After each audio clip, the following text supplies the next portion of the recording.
I am going to get this meeting started. You heard that, right?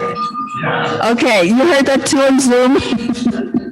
I would like to welcome everybody here in person and on Zoom to the 5,578th meeting of the Rotary Club of Chicago. Well, first of all, I have some general announcements, a couple of things. I would like to thank everybody who has helped us adhere to our new registration guidelines. We're trying to get used to them, but thank you to for all of you to registering on time. Your attention and accommodation is greatly appreciated. One issue that I would like to bring to your attention, we've had a credit card payment portal glitch. Our website platform is experiencing an ongoing credit card processing error. The support team at DAC-DB have been working on the problem since Thursday afternoon. We apologize for the inconvenience and your patience while this issue is being sorted out. Please reach out to the office with any concerns and if you need additional information. Okay, now again, for those of you who are here or are on Zoom and are planning to come in person, I would like to bring also your attention to the new in-person attendance guidelines for Rotary One and the Union League Club. All in-person attendees must pre-register and prepay if applicable, and this includes Rotary One Golden Wheel and pay-as-you-go members. To guarantee a spot, pre-register for in-person attendance by Thursday at 3 p.m. That's 2 days from today. It will help you plan ahead as well. Walk-ins are not guaranteed a meal. As you know, the Union League Club is slowly getting back to its usual rhythm, so they have asked us if we can follow this procedure so they know in advance how many of us they can expect for the lunches. For those of you who need a special meal, at the time being, the only special meal available is the vegetarian menu. Okay, and with regard to mask policy, today maybe the last day you will see me maskless for a while.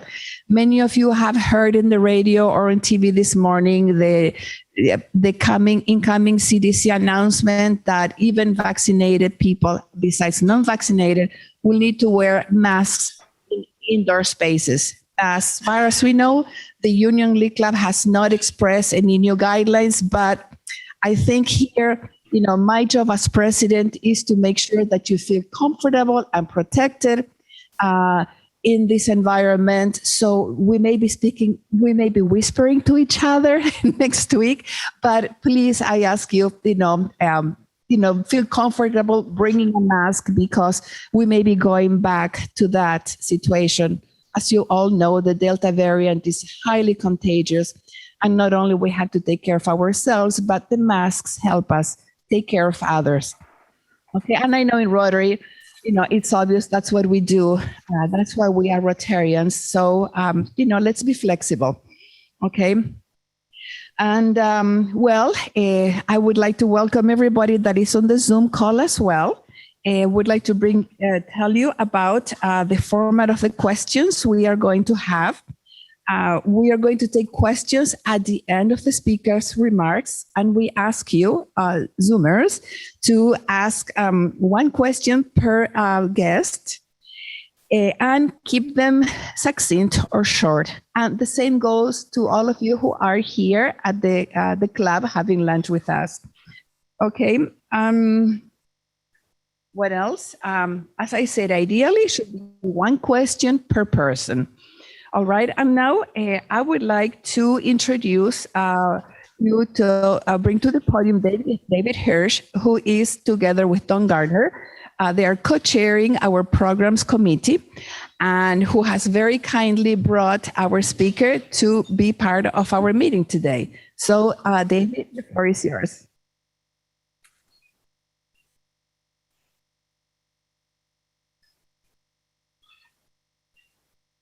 Thank you for that introduction, Margot. Do we know that we have our speaker with us? that for sure? We do. He's joining us online. Wave, Alan. There he is. It would be embarrassing if I introduced somebody and he wasn't there. But it's my privilege to introduce today's speaker, my friend Alan Wissenberg of EurAide, Germany. As a point of reference, EurAide is located in the southeastern Germany between Munich and Salzburg, Austria. By brief way of background, Alan grew up in Naperville, Illinois, and attended the University of Illinois, Urbana-Champaign, where he received his bachelor's degree of science in biochemistry. While at the University of Illinois, Alan was also a member of Theta Xi fraternity, which is where we met. As fellow fraternity brothers, we've had a number of shared memories and maintained our friendship over the past 40 years. Alan also studied at University of Uppsala in Sweden on a Rotary Foundation graduate scholarship. He moved to Germany, met his wife Gertrude, and in 1985 established EurAide, a travel advising business and sales business that helped those traveling around Germany and beyond, mostly via train. EurAide has 2 offices, one in Munich and another in Berlin. For the past 6 years, Alan has also served as president of the local chapter of SKAL, an international organization that represents managers of the tourism industry. Alan and his wife, Gertrude, also are the proud parents of 3 children, daughter Katharina and sons Stefan and Johannes. They are also proud grandparents of 2-year-old Sophia Anna. Alan, thank you for taking the time to join us via Zoom for today's Rotary Club of Chicago meeting and share with us what it's like to be an American living and working abroad. And just as a reminder, for those participating by Zoom, please submit your questions via chat. Alan, the Zoom stage is yours. David, thank you. Thank you also for the kind introduction. You know, it seems like only yesterday, but it was 44 years ago, maybe 43 years ago, that I was an undergraduate at the University of Illinois, and I read in the local campus newspaper an advertisement for the Rotary Scholarship Program. I applied on short notice in the spring of 1978 for an undergraduate fellowship and was interviewed in Oak Brook on a Saturday morning by the committee for either Chicago 1 or Chicago 2. I can't recall.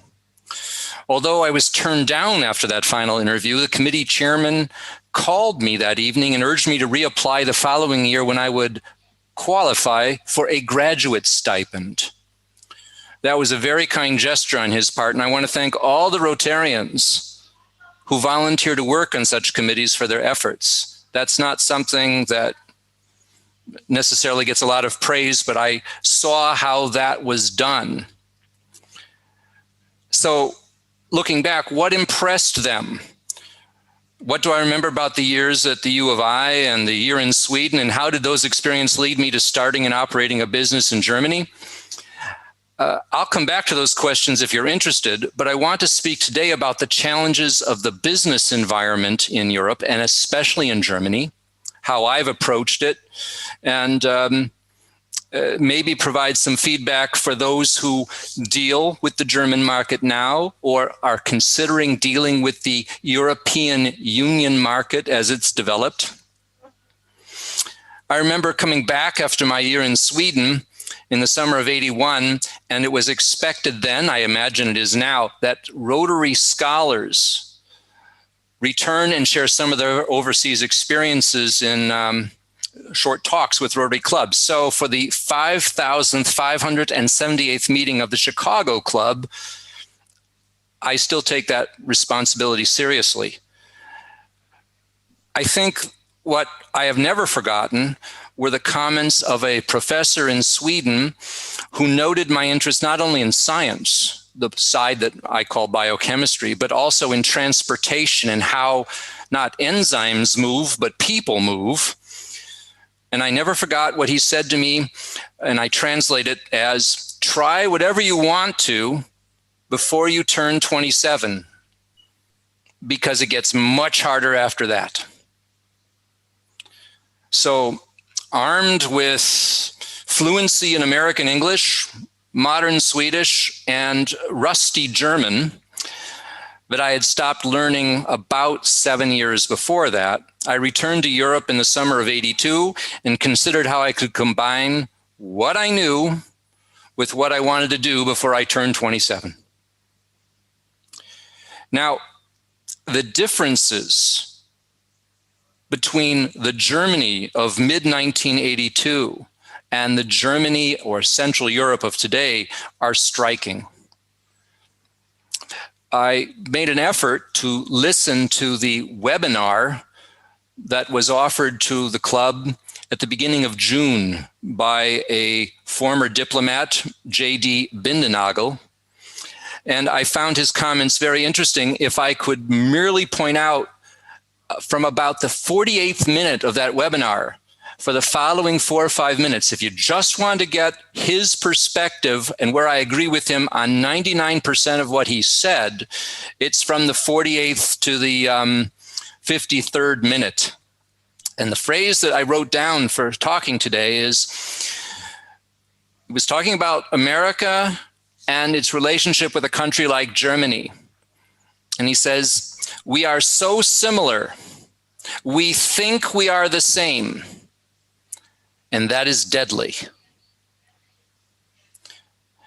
He was not referring to the tragedies of the world wars or the tragedy of high loss of life before, during, and after the Second World War. He was talking about how we interact with each other. And I'm going to talk a little bit today about some of the factors that I still, 40 years later, encounter where if I were to react just as I did growing up in the Midwest, I wouldn't get anything accomplished here because the perspective on what a negotiation requires or what the partner expects of me are very different. But I jump back to 1982. That was a time, for those of you who are younger, of recession. We had just come out of a high inflation period, and the recession of 1982-83, beginning of 84, was competing with the cold peace, if you wish, in Germany of Western forces. There were 285,000 US servicemen and women stationed just in Germany. There were over 350,000 West German soldiers. And in a much smaller space, what is referred to as Eastern Germany then and the eastern states of Germany today, there were well over 400,000 Soviet troops. The East German government had its own military. It was a cold peace with a lot of potential for conflict. And coming into that, I had to incorporate 3 historical events, one of which occurred within 5 months of my arriving in 1982. And that was when Helmut Kohl became the Chancellor of Germany through a parliamentary procedure and replaced his predecessor, Helmut Schmidt, as Chancellor of Germany. And there was a lot of skepticism then, and yet the country sensed something had to change. Certainly, if you look back in 1979, 1980, the hostage crisis of American diplomats being held in Tehran, America was also looking at something probably has to change because we're stalemated and or not experiencing a good attitude towards our enemies, our friends, and conflicts were there. But this was a big change. Helmut Kohl allowed an election shortly thereafter, so he was confirmed by the voters. But it was President Reagan who, within, I would say, 2.5 years, several times had to lend the support of the American government and the American people to Kohl, so that it was clear we were not opposed to the ideas of the German government. We supported them in the framework of solving problems in Europe. And German foreign policy was truly impressed with those decisions. I'm referring to the decisions of the United States then. We had a very positive perception in many aspects of German politics. It was the foreign policy of his predecessor, Helmut Schmidt, taken over by Helmut Kohl, that really allowed for German unity to occur within 8 years. Now, I throw all that out because young people today are rarely aware of the problems that existed between 1945 and 1990, when there were so many troops stationed in Germany, and they're not to be blamed for that. That's the same problem I think we who are in our 60s now associate with the conflicts that occurred right after the First World War. The ones that included Wilson's points of national tendencies and things like that. But my business model relied on a short visit I made in Christmas of 1980 to Central Europe. I came down from Sweden by train. I saw parts of Germany, Switzerland, Austria, and noticed by using a product called EurAide Pass that I was very comfortable with how it functioned because I understood the system. I understood the schedules. It didn't require me to think like a scientist, but it required me to understand they've got a system. We don't have anything like it in the Midwest. You cannot get on trains and go somewhere that you wanted to be in 4 or 5 hours.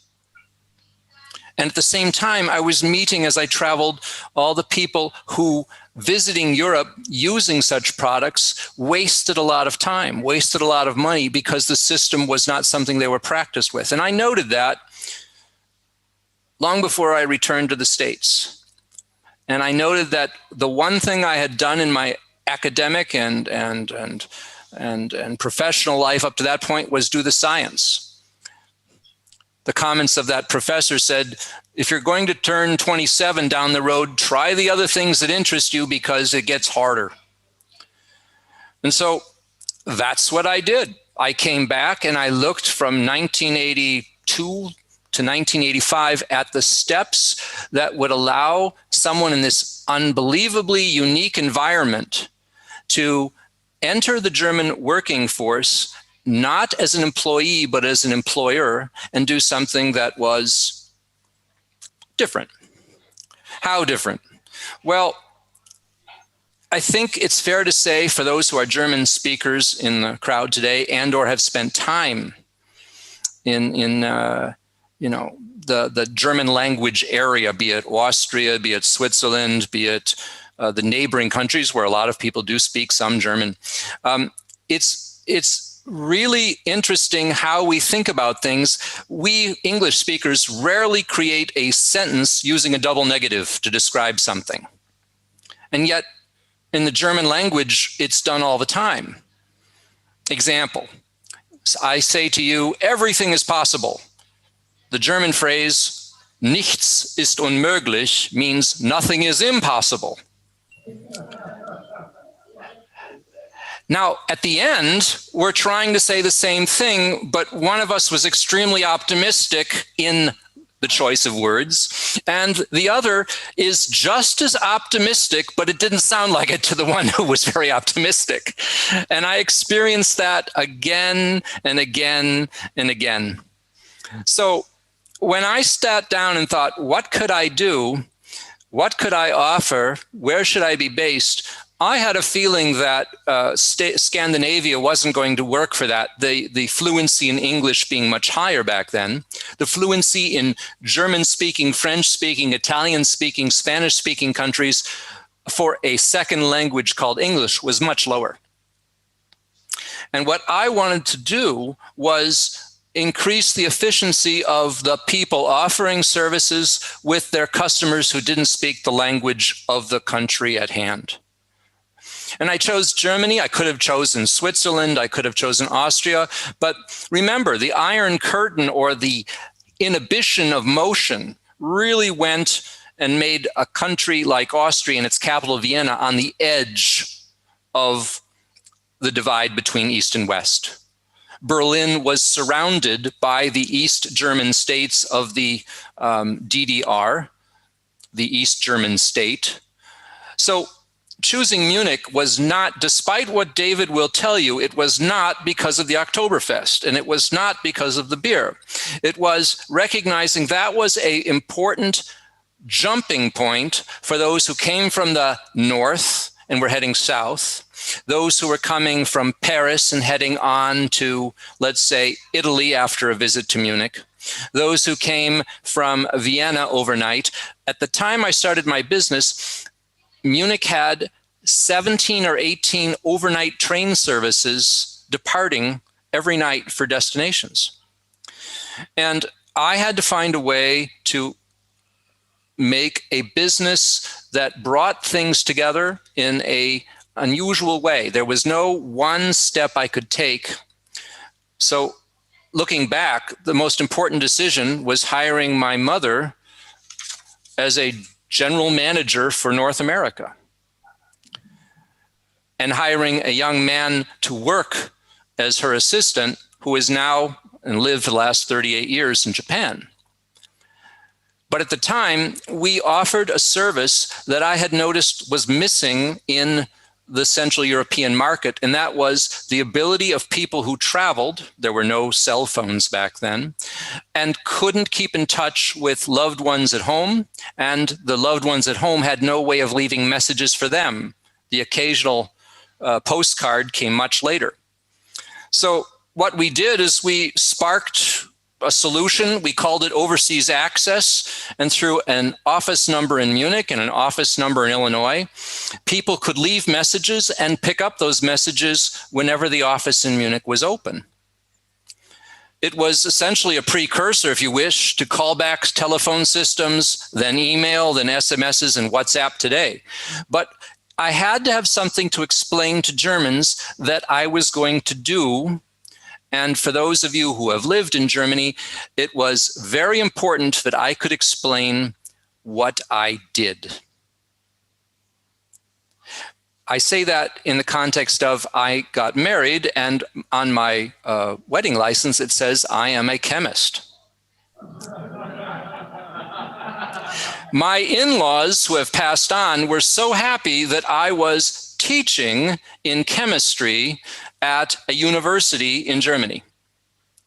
They could not imagine I was about to go off the cliff, start a business, and leave a secure and safe environment that for them meant families taken care of, things like that. But that's all right, because in all my conversations with people, I'm referring to potential business partners, especially as I sent out feelers for starting an office business based in a major train station, I had to have a background. I couldn't tell them I was a chemist. That wouldn't work. But I had a service, and I wanted to work with the railroads. You could never say the following sentence. Didn't work. So I'm saying it now, but it had no applicability back then. You have a problem, and I know the solution. That would not have worked. That's a non-starter. And the more important approach was to say, I have a service, I can deal with it by telephone or by walk-in, and you've got a lot of people who don't speak German walking into your offices. Some of them you could send to me.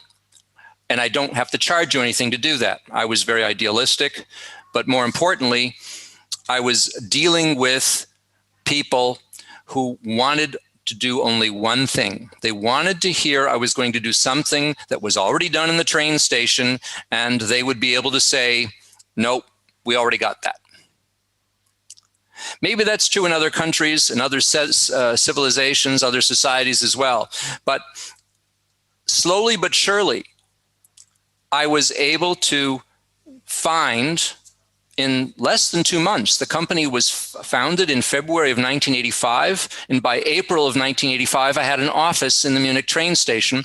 I presented ideas, not as an American based in Munich, but as a visitor who would deal with their non-German speaking customers, that rang bells with 2 or 3 very qualified people. And some of them in the train station gave me an opportunity that was unique. And I look back fondly now, I say that wasn't to be expected. I remember the sentence that's been said maybe 15 years ago when a dear friend now said, "Mr. Wissenberg, I worked with you over 8 years before I understood your business model. It's unique, and it's certainly not German." But what he was referring to was the obstacles were best overcome by acting like someone from Chicago. Let me explain that. Someone from Chicago seeks solutions and listens and tries to bring people together. Maybe that's all Rotarians, but I'm just going to talk about Chicago for a minute. It was not with a formal program presented, take it or leave it. That wouldn't have worked. It was listening to what they needed, bringing up ideas, and more importantly, making sure that I didn't fall into any specific category. Even today, with the Chamber of Commerce in Munich, my company is listed as other. Not a travel agency. That would have been my death knell. This train station had a travel agency. It was doing things in a way that did not throw people off, did not give them a reason to say, we've already got that. And when I wake up in the morning, I say this to friends, I say this to family. I wake up every morning in Bavaria, get on a train, come to Germany, and speak English, German, and Swedish with the rest of the world. But those are three different worlds. And the challenge was always making sure that those worlds didn't clash as I started the business. So I want to jump back and just point out, on that trip in 1980, looking around, I sensed that there were indeed things that were service different in Central Europe. One thing that was very clear, and maybe we do it in Chicago, maybe we do it in other parts of the country, but we ask questions of our clients, and the clients here at most services, including the railroad, were expected to know the correct answers before they placed the questions. By that I mean is there was rarely an ability for someone here to explain why it was done that way. You either knew it or you didn't. And I recognized very quickly my clients did not think that way. My clients had questions and they hoped someone would explain it to them. And if you made suggestions back in the 80s, people didn't have booking services for hotels. They arrived with young people with books like Let's Go in their hands. Remember that? Others had Arthur Frammer's Europe on $45 a day, and you called in advance to book your room. No one does that anymore. Margaret, you're laughing, so I'm going to just say this is something that Germans couldn't relate to. Now, they also couldn't relate to the people who were backpacking by train in Europe. But if you asked the leading business people, did you ever go to the States and use the Greyhound bus system? All of them had. They could relate to that, something that we did not necessarily do unless we had to go from A to B. They bought passes and traveled all over North America on Greyhound buses. Mm-hmm. So if you could reach them with a comparison without saying it's exactly the same, a lot of things worked. I chose to do what other companies either saw no profit in or could not do because they didn't have the language skills. Mm-hmm. And that has led to EurAide doing some things that are very different from what we started doing. So I'm not going to, speak uninterrupted. I'm going to throw out that the hotel industry as it existed in Germany 30 years ago is gone. And big hotel companies have finally discovered the German market because that market has changed. And it is not welcoming to other companies. But when I got my office here, there was not a single McDonald's or Burger King in a train station in Germany. Not one. So things have changed. But there was a status about getting a rental agreement from an authority of the German government, which the German Railroad was at the time. I wasn't paying rent. I was paying what they call Pachtzins, translated as a step or two above just being a renter in a building. I did not know this until I was already a Pächter, as it's called.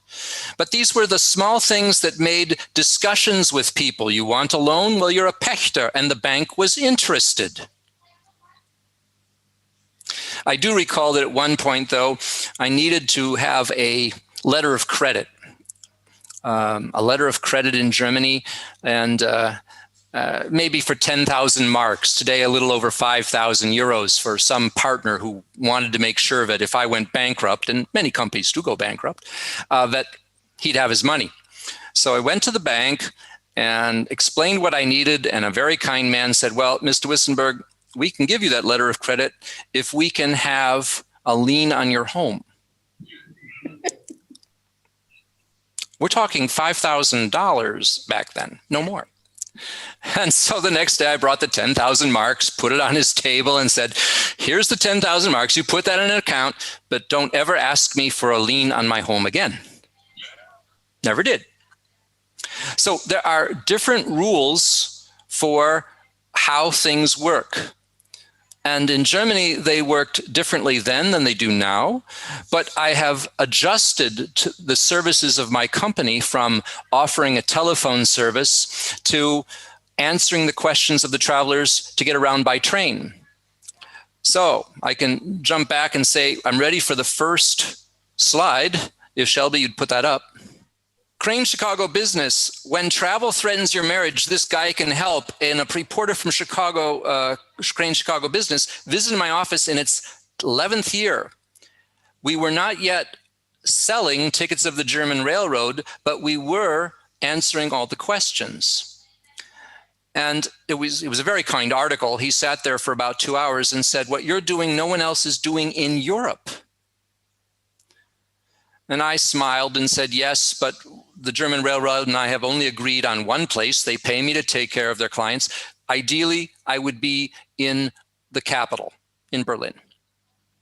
And a year later, that occurred because people wrote to the board of directors, explained how happy the service was, and I'm referring to people in major corporations who walked in the door and came out happy, explaining that that's what the German Railroad needed. So by the fall of 1997, a second office was in Berlin. When the Expo 2000 occurred in Hanover, we had an office there just for the summer because I promised we'll come in, we'll answer all the questions of the non-German speakers in your train station, and 6 months later, I'll close everything. This is what people from Chicago do all the time, but that was not the way things worked in Germany then.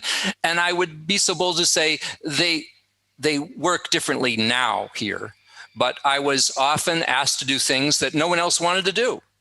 And it was great. Which leads to the next picture. Slide 2, please, Shelby. Yes, EurAide, partner of DB Service for Travelers and the people who work with me in Munich. The phrase in the upper left, my company logo, partner of the DB, if I had put that on any sign 4 years earlier, I would have been thrown out of the train station and brought to court. Because such phrases suggested an equality that some people could not imagine. I had to wait until the board of directors said, that's okay. And today, with an office directly in the travel center in Munich and Berlin, I deal not only with the Americans and Canadians, I deal with all those whose English is better than German when it comes to answering questions and getting them along. Think back for a second, for those of you who remember the 1984 Olympics in Los Angeles. Peter Uberroth organized those. It was just a couple of years before that that he had also developed a telephone service to make hotel reservations throughout America. So the ideas I was bringing to Germany were not always uniquely mine, but the complicated structure of German railroad, I'll call them Deutsche Bahn or DB tariffs, was being simplified in the 80s. By the 90s, when I had already worked there 11 years, they said, would you like to sell our tickets as well? We have an agreement, you can do that if you promise to sell 40,000 marks a year. We sold 480,000 marks in 6 months. And we've been growing ever since, with the exception of the pandemic years, 2020 and 21. Shelby, please, the next slide.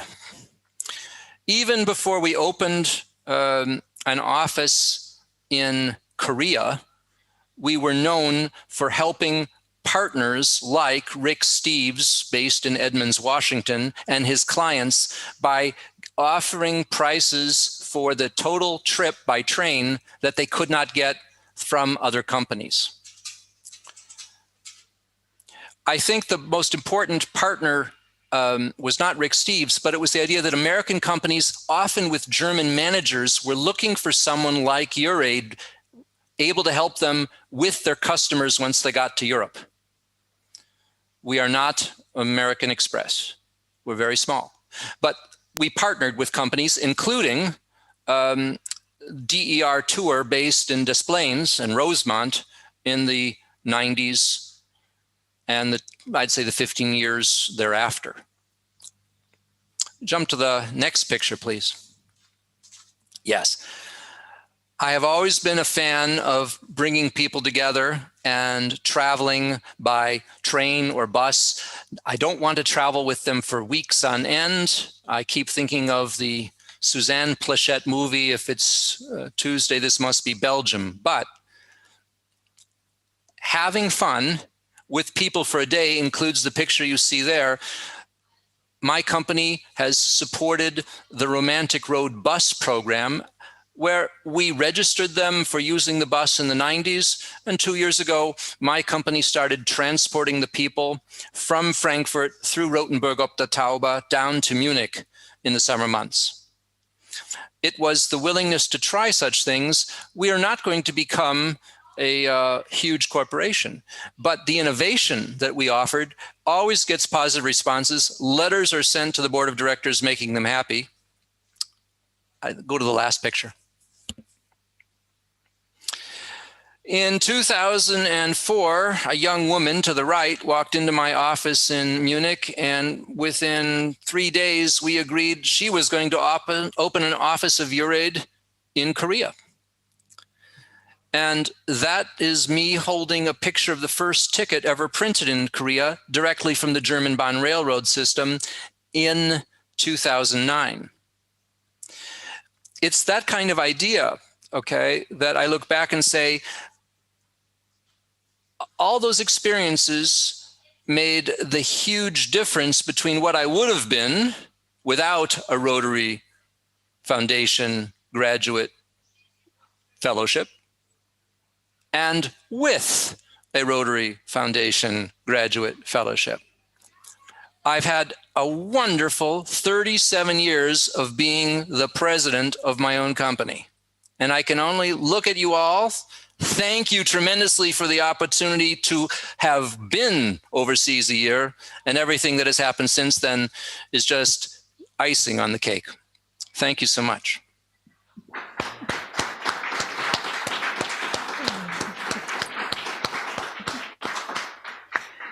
Well, Alan, I've been giggling along your talk because you brought back so many memories of being an expat and spending a lot of time in Munich or in Frankfurt. And one very special memory I have is when we used to live in the Czech Republic in Praha, and our daughter needed to have her tonsils removed. So we had friends, we went to Mannheim, and then she had the surgery there. But you go to Germany, you need surgery, all what you need to give to a hospital at that time, I'm talking mid-90s, is an address of somebody in Germany. I don't know if that still applies today. So we had friends, but we were having surgery, and you think in American terms, right? Yeah. So Maria had the surgery, it was successful, and then we wanted to pay before going back to Prague. So thinking ahead, my husband, the attorney, he started going at that time to ATM machines, trying to get as much cash possible to cover the cost of the surgery. So he comes after, when we checked that Maria out from the hospital, we go to the accounting office, and there was Frau Adler. And John came with his briefcase packed with 20 Deutschmark notes. He says, well, I'm coming here to pay the bill because we need to go back to Prague. And then she said, nine, it's impossible. You heard that sentence as well, right? Either it is geschlossen or it is impossible. So when John opened the briefcase with all this money, Frau Adler broke down and started crying. She said, I can't do this. Well, she could do a lot, but there was no receipt book.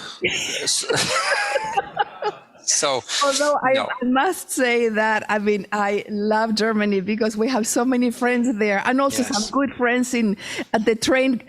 What is it? The Deutsche Bahn? What's the name? Deutsche Bahn. The Deutsche Bahn, right? So if you need anything, give me a call, okay? Well, one of my side adventures was to work closely with the Czech Railroad for 13 years, from 1993 to 2006. I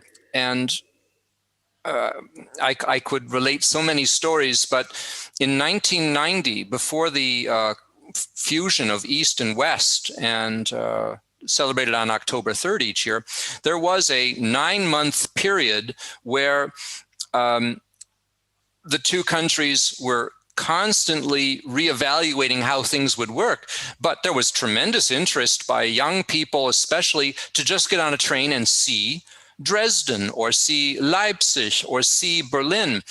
And I went to one man at the German Railroad and pointed that out. He could not imagine how that would function until there was a clear path to coordinating under one roof the entire railroad system. So he said, for the next year, we're out of it. I went to East Berlin, spoke to representatives of the Deutsche Reichsbahn, as it was called, and created something. And they sent a telex to the headquarters of the Deutsche Bundesbahn saying, we have this agreement with Mr. Wissenberg. That did not go over well. Yeah, but you know what? And things happen. I don't know. I'm very fond of, and maybe not very objective, but we also have our quirks in the United States, and it's really fun now that in Netflix you have comedians talking, from so many different countries talking about their experiences in the United States, and we're funny too. So, but Alan, what a story. I wish that you could be here in person telling us more of that, because your experience is just fascinating. And I know people have so many questions to ask you, but we may have to leave those for another time. That's and right. Please let us know if you come to Chicago, because of course we would like to have you visit us as well. And but also what I would like to say is that we are going to send you a certificate. Shelby, I don't know if you can put that on the screen.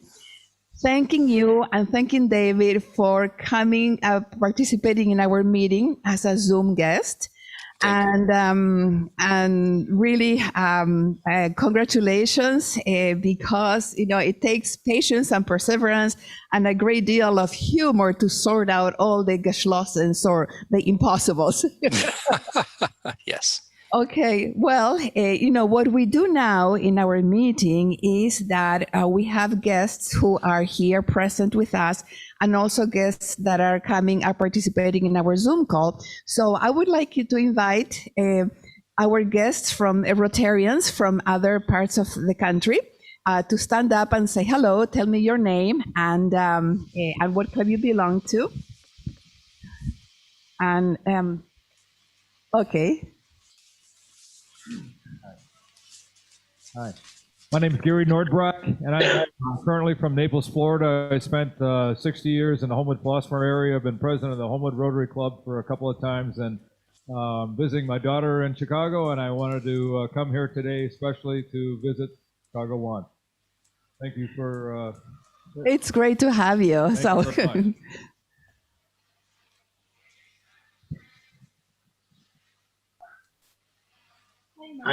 If I may, I'm John Cavanaugh from Sarasota, Florida. Peter Huber put me onto your meeting here. I'm a member of the Rotary Bay Club in Sarasota, and I came from Chicago. Dad and I moved a musical string business from Chicago to Sarasota in 1972.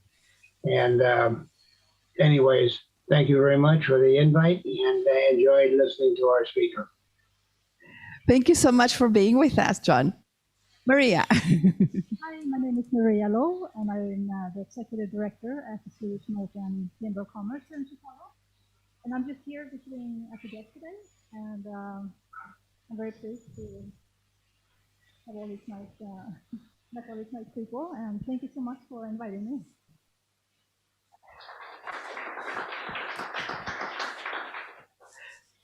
Thank you, Maria.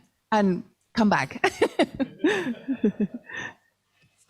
My name's Joe McInerney. I'm the company's Banner Capital. I used to be a member here. Mike Ferris was my sponsor, and I just happened to be walking in today. I've been a member of this club for 36 years. I grew up on the south side of Chicago. And anyways, I'm glad to be reunited. So. Well, tell me, is this the first of many other times you're going to be coming? So. Excellent, excellent.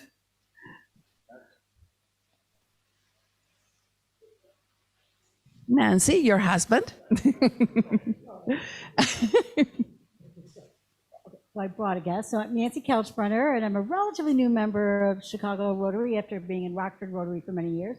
I brought my husband, Mark, who is a physician in Crown Point, Indiana, so he doesn't get in Chicago very often. So. It's great to be here. Okay, let's see. Is there anybody else here in the room? I'll proceed now with the guests that we have here. Could you tell me, let's see, I'm trying to see. Any other guests that we have on Zoom? I see Salvador Farfan again. Good to have you. Okay, he said hello. Did you see him? Okay, hello. I thank you for introducing me. I was very interested to hear your speaker. My wife and I spent our honeymoon in Salzburg, and we flew into Munich. And so we have very fond memories of that area. Such great memories were made that we actually came back 20 years later with 2 teenagers and did some of the sites that we didn't get to see 20 years prior. So I found the speaker fascinating. Thank you. That's excellent. Okay, I see Ken Demike. I'm sorry if I mispronounce your name. No, that's fine. Everybody does. I am Ken Demike. I'm from the Rotary Club of LaGrange, Illinois, past president and annual race director of our Pilgrim Pie Run. My office is downtown, but I haven't been downtown maybe a couple of days in the past 15 months. So our firm does a lot of business in Germany, and I thought this topic seemed pretty interesting, and I wanted to hear what it was all about. Excellent. Well, Ken, thank you for visiting us, and you can come back on our Zoom meetings anytime. Do I have Derek Kabuye? Did I pronounce, or is it Kabuye? It's Kabuye. Thanks, Naga, for. Hi, Derek. Hi, thanks for the introduction, and great thanks to Ellen for coming through today, summarizing 37 years into less than 30 minutes. But yeah, thanks for the talk, and hope to see you again next week. Great. Okay, we look forward to seeing you. And we have a guest. Let's see who else is here. Mahfuzur Rahman Faisal. Hi. Yes. First, I am from Bangladesh. I am a member of the Rotary Club of Dhaka Premier. it's the second year of my membership as a Rotarian, so I am still learning. Professionally, I am a dentist. I do private practice here, so I just want to utilize my experience, my knowledge, my experience, and my profession in Rotary. So I hope I can help. So joining here is Rotary Club of Chicago is good, and I joined here before. This is, I think, is 4th or 5th time. So I will join future again also. Thank you very much. Well, go and tell your friends also to come and visit us as well. Thank you for being with us again. Sure. Okay. All right. Am I missing somebody that would like to introduce himself or herself? Well, I am going to proceed now with announcements.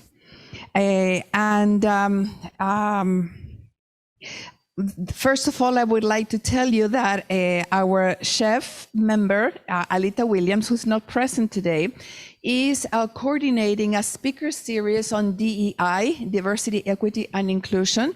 And if you look at the dates, well, let me read for you a text that Alita sent to us. Okay, here's Alita's message to us.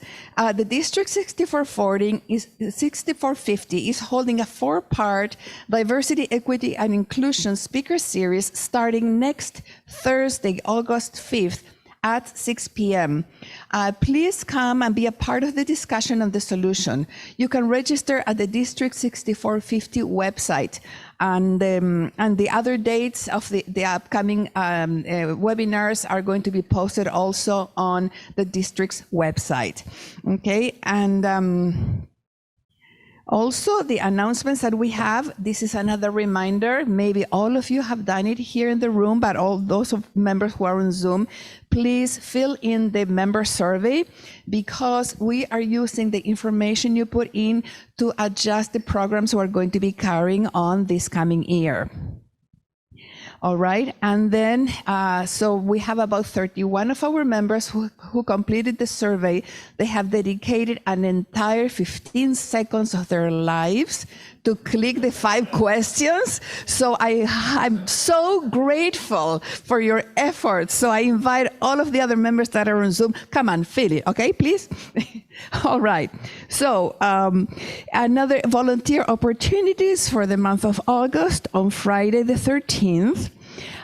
We need Rotary members to come to the Maple Point Apartments in Chicago to set up, and what we are doing there is having a dinner that Alita will cater as usual, and meet the residents of these apartments. I was there the last time we had the meeting, and it is a lovely time of really interesting conversation with the residents of this building. So really, it's a fun way to spend the afternoon.